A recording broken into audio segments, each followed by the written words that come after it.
আমাদের ছাদ থেকে দেখি ঠাকুর আসছে, তাই জন্য আমি তাড়াহুড়ো করে নেমে গিয়ে রাস্তায় চলে এলাম। তো এখানে দেখছি ঠাকুরটাকে নিয়ে এসেছে, তো নামাচ্ছে।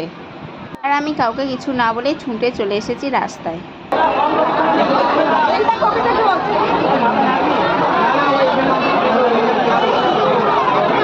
তো এইখানে ঠাকুরটাকে নামাবে বলে রেডি করছে। আর এখানে দেখো কত ভিড় হয়েছে। আর ঠাকুর যখন আনতে যায় বিশাল ভিড় হয়, আসার সময়ও ভিড় হয়, খুবই ভিড় হয়। আর আমাদের এইখানে অনেক ধরনের থিম হয় প্রতি বছর। আর আমরা সবাই শাড়ি পরে ঠাকুর আনতে যাই, কিন্তু এবছরে আমি যাইনি।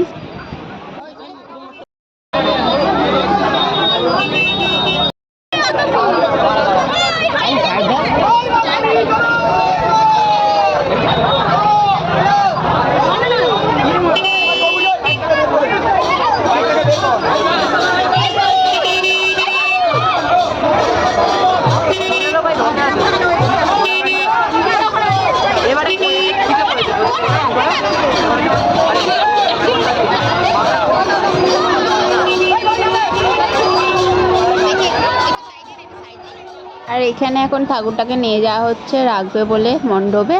আর দেখো কি সুন্দর সাজিয়েছে না, ওপরের লাইটিংটাও খুব সুন্দর লাগছে, আর ঠাকুরটাকেও খুব সুন্দর লাগছে। তো এখন বাজে 11টা। প্রতি বছরই ঠাকুর আসে তাড়াতাড়ি, খুবই তাড়াতাড়ি আসে, 10টায় চলে আসে। কিন্তু এবারে ঠাকুর অনেক লেট এসেছে, 11টা বেজে গেছে। তো আমরা রেডি হয়ে, পুরো রেডি হইনি, হাফ রেডি হতে হতে ছুটে চলে এসেছি ঠাকুর দেখতে। আর এইখানে দেখো ঠাকুরটাকে বসাচ্ছে আস্তে আস্তে করে। কি ভালো লাগছে না, একদিনের জন্য কত কিছু, কত খরচা না, তারপরে সব ফাঁকা।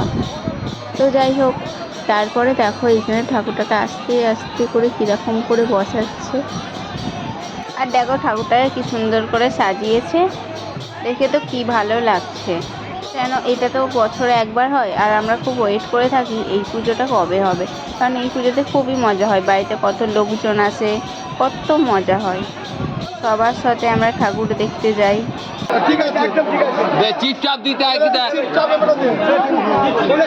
আর এখানে ঠাকুর রাখা হয়ে গেছে, আমি ঠাকুর দেখে তারপরে আমি যাচ্ছিলাম বাড়িতে। তো বাড়িতে যেতে গিয়ে দেখি আমার মাসির মেয়ের গলা। তো আমি দেখি আমার মাসির মেয়েকে, তারপরে দেখতে পাই এই দেখো।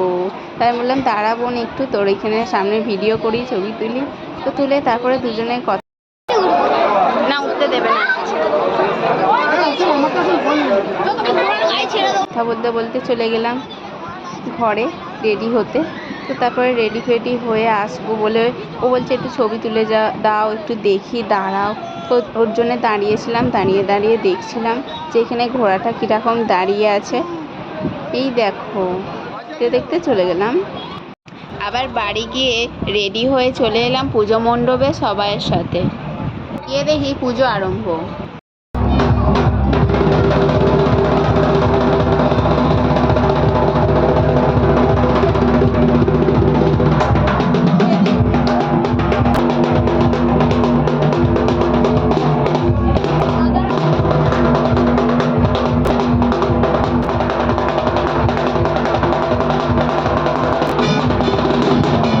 সবাই রেডি হচ্ছে আর আমি এখানে বসে আছি একসাথে ঠাকুর দেখতে যাব বলে।